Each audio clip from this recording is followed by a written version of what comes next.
Graças e paz, meus amigos, queridos irmãos. Bom falar contigo. No nosso Meditando na Palavra de hoje tem como tema chamados para servir.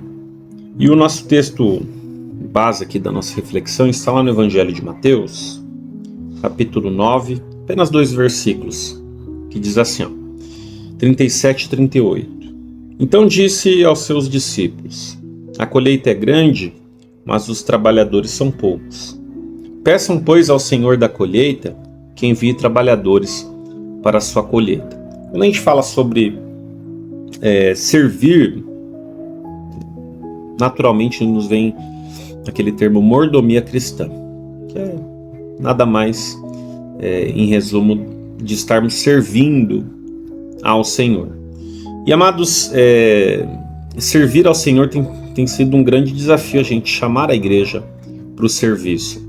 Porque muitos entendem que a nossa caminhada cristã, que o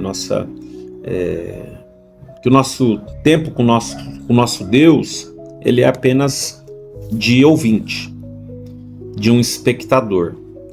Muitos até participam, vão ali numa escola bíblica, num pequeno grupo, participam dos encontros comunitários, e isso é muito importante, não deixe de fazer isso.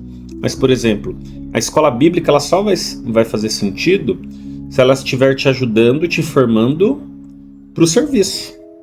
Claro, muitos assuntos nos ajudam individualmente, mas o sentido nosso é que nós possamos nos fortalecer individualmente para que a gente tenha um bom alicerce espiritual, uma boa, sólida base espiritual, bíblica, para que a gente possa servir ao Senhor. O próprio texto diz aqui que a colheita é grande, que os campos estão brancos. Esse texto não diz isso, né? Mas a gente sabe que os campos estão brancos, que há uma grande colheita a ser feita, porém nós temos tido poucos trabalhadores.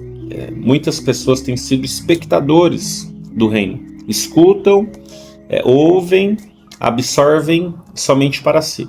Só que a palavra de Deus diz que nós, inclusive, devemos pedir, orar para que Deus envie trabalhadores, e essa tem sido a minha oração, deve ser a oração da nossa igreja, para que muito mais do que membros, possamos estar formando discípulos, e discípulos que formem outros discípulos, pessoas que entendam que o servir não é algo opcional. Nós somos chamados para o serviço, para servir. Então, se Deus ele um dia te alcançou, ele te chamou pela graça maravilhosa, misericordiosa dele, tem um sentido para que nós possamos ser chamados, resgatados, salvos, sim, em Cristo Jesus, mas para servir, para trabalhar no reino de Deus. Há muita coisa para fazer. Às vezes a gente tem costume, puxa, minha igreja poderia fazer isso, poderia fazer aquilo. Nossa, a gente tem se omitido em tantas coisas, mas a verdade é que poucos têm trabalhado, muitos têm escutado, e esses poucos que têm trabalhado têm se cansado.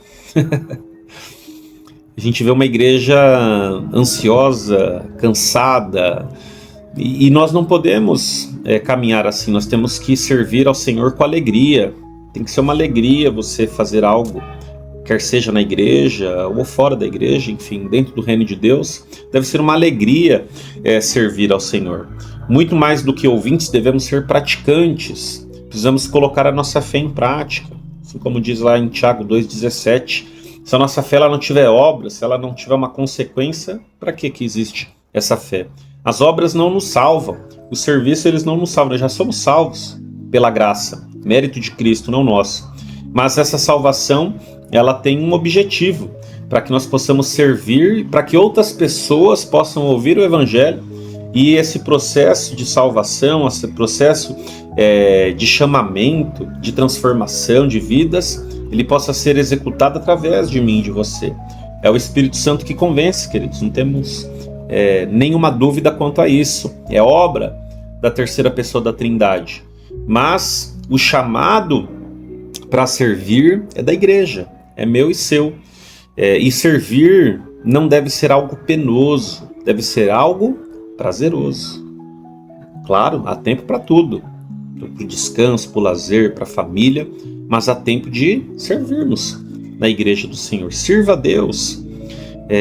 Arregace as mangas, que eu tô sem manga. Regace as suas mangas, vá lá na sua igreja, ore ao Senhor, faça de que maneira? Participe de algum grupo musical, faça algo na igreja, faça algo no reino, participe do movimento de oração da sua igreja. Tenho certeza que alguma coisa você vai ser útil, quer seja na sua igreja local, mas ampliando na igreja do Senhor Jesus, no reino de Deus. Então, chamados para servir, eu fui chamado para servir. E você também, querido, foi chamado para servir. E servir, não necessariamente você precisa de um cargo eclesiástico. Deus nos chama para servir também dessa maneira. Mas a essência nossa deve ser essa, de servir ao Senhor Jesus. Porque além do nosso Salvador, Ele é o Senhor da nossa vida. E o Senhor da nossa vida nos chama para servi-lo neste mundo, para a honra e glória do santo nome dele. Que o Senhor ele abençoe a sua vida e que a gente possa se ver em breve, em nome de